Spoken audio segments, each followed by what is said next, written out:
Night of the Twisters, Chapter 2, 5 o'clock. Arthur and I rolled over on our backs on the warm, sandy beach at Mormon Island State Park. We'd just had our first swim of the summer, and now it was nearing 5 o'clock. "You plan to keep going to that craft class?" Arthur asked, putting his hands beneath his head and gazing up at the sky. Now I ought to mention right here at the beginning that my friend Arthur is no ordinary human being. He's smart. He studies things. As Arthur himself says, he cogitates.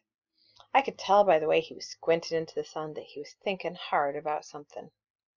Miss Stevens, our social studies teacher, pointed out in class one day. "Arthur," she said, standing between him and the window, "you just have to be the original Gazer. Tell me, honestly now, what are you pining for out there that you don't have in here?" "Freedom," he said. Not sassy-like or anything, just stating the facts. Now lying next to me, he was outlining cloud patterns with his big toe while he gazed. I raised myself on one elbow. "Don't you like craft class?" I asked. "Not much." I poked finger holes in the sand. "Heck, maybe Aunt Goldie had a stomachache today." "Ha! Maybe she swallowed a prune?" "Including the pit?" "Pit, too," I said, "and the hairy green worm curled up next to it. That would give her an awesome bellyache." "I've never heard of a prune worm." I rolled back onto the sand. Arthur would probably go home and look up prune worms. He has books on everything. Birds, trees, flowers, insects, amphibians, prunes.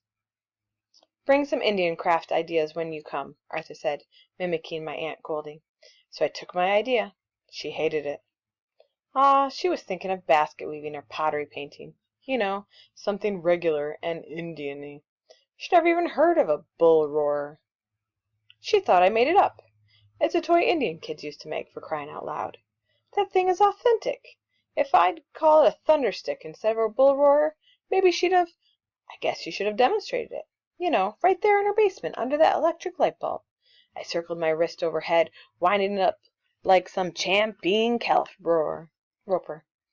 Then I broke out laughing all over again. Once Arthur got to swinging that bull roarer over his head, once it started whizzing and roaring like a whirlwind, we couldn't hear anything else, until the sheared-off light bulb landed on the ping-pong table, that is. "Shut up!" Arthur ordered. I controlled myself. I didn't want big old Arthur to sit on me, the way he does when he gets mad. He's not gross, you understand, but he could live on his own fat cells for a month if he had to. Of course, he thinks of that as an advantage. Suddenly, the sun, which had slid out for swimming earlier, disappeared behind the clouds again. This time, it looked gone for good. I watched an army of goose pimples rise on my bare belly and thought about starting home. Squinty-eyed, Arthur was still climbing the stair steps of a mighty thunderhead with his big toe. I know he wasn't brooding about what had happened that morning. "If she makes us do rain dances, I'm quitting," he said. "Oh, you know my Aunt Goldie. She's such a flake. She forgets half of what she says. Now that everybody wants to make bull roarers, and nobody wants to decorate pots and stuff, I bet she'll give up on Indian crafts." Goldie, who teaches at the Riverside Dance Studio, also happens to be my mom's younger sister. Because she's divorced and has a hard time supporting herself, I get stuck having to enroll in her personal fulfillment classes every summer. "It's the least we can do," Mom says, laying out her case each spring when Aunt Goldie drops off her hundreds of flyers for me to deliver. On my own time. Without pay.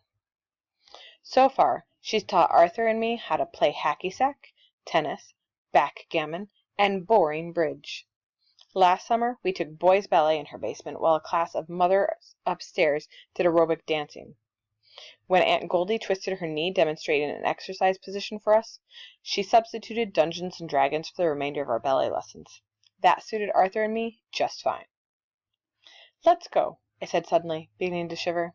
Though the day had been warm and muggy, the weather was changing fast. Arthur sat up and reached for his jeans. I did the same.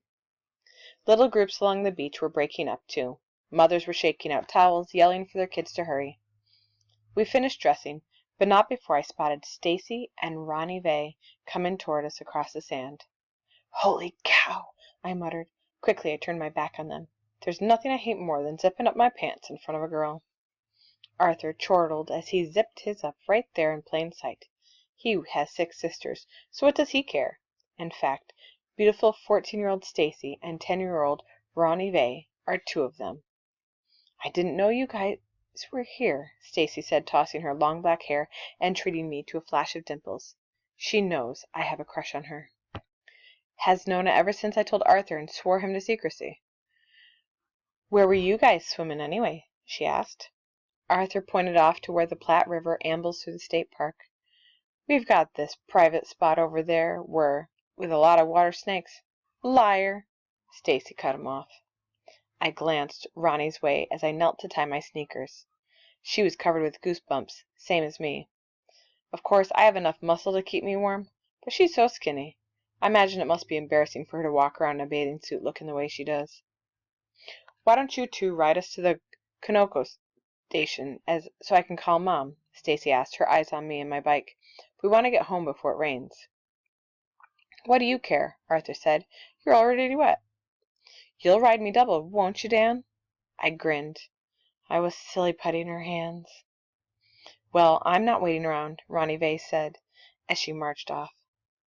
Stacy's older than Arthur and me by 2 years, so she's used to getting her own way. She wasn't about to give up. Please, she kept on. I've never been on your new bike. Look, Eustacia Marie, Arthur sneered, using her revolting given name. Dan can give you a lift if he's dumb enough to, but I'm not riding Ronnie Vay anywhere. So we wheeled our bikes up to the road with Stacy walking between us. I was longing to have her hanging onto my waist while I demonstrated my biceps and quadriceps and my great cycling skills, but I lost out. When Stacy's loyalty to her underfed sister got the best of her, she ran off, yelling for Ronnie to wait up. Clouds were building fast as we started pedaling for home.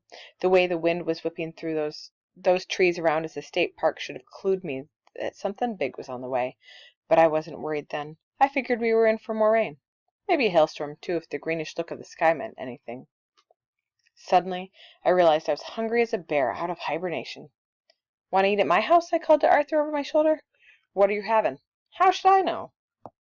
Our voices trailed off in the wind, so we didn't talk much after that. We had a long way to go, and the pumping took all our breath. 30 minutes or so later, we were cutting across the huge cement parking area that surrounds the Fauner Park racetrack. That's where we always sprint on our bikes, but the wind was so strong it made speed impossible. Finally, as I was turning the corner onto Sand Crane Drive, a comics page from a newspaper hit my front spokes and immediately got itself shredded. I squeezed my handbrakes and stopped. I couldn't believe what I was seeing. A whole ton of newsprint was scattered up and down my street. It looked as if the Grand Island Daily Independent had set out to toilet paper the entire neighborhood. I rested a minute, waiting for Arthur to catch up so we could laugh about it together. As I waited, I wiped my face on my damp t-shirt and read Peanuts. Isn't it funny how you remember all the crummy little details on one of those black-letter days? My folks say it was that way with them the day President Kennedy was shot way back in 1963. And Belle Smiley, the oldest person in our neighborhood, said she could still remember exactly where she was and what she was thinking on Pearl Harbor Day. I was standing right there inside that screen door, she told me once after inviting me in for cookies. I was watching a box elder bug crawl across the outside of the screen.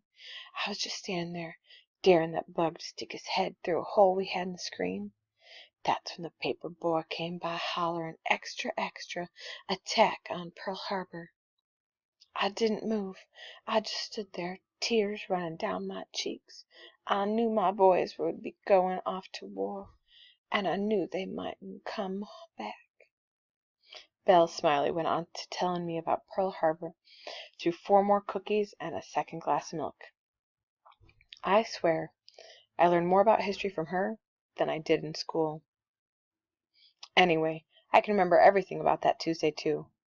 Every little detail. I remember the bottom-heavy look of the sky and the strong blast of air that hit us going home. I remember thinking about the girls and being sorry we hadn't given them a lift. It never did get around to raining steadily, but the on and off again rain squalls made you think it would. If Ronnie's goosebumps were any indication, the Poor girl's bones would be clanking by the time she and Stacy got to that Kanoko station to phone their mom. I can tell you what we had for supper on that June 3rd. All I have to do to recall the wonderful smell of our kitchen that night is to close my eyes and inhale. Mom had just taken a chocolate meringue pie out of the oven.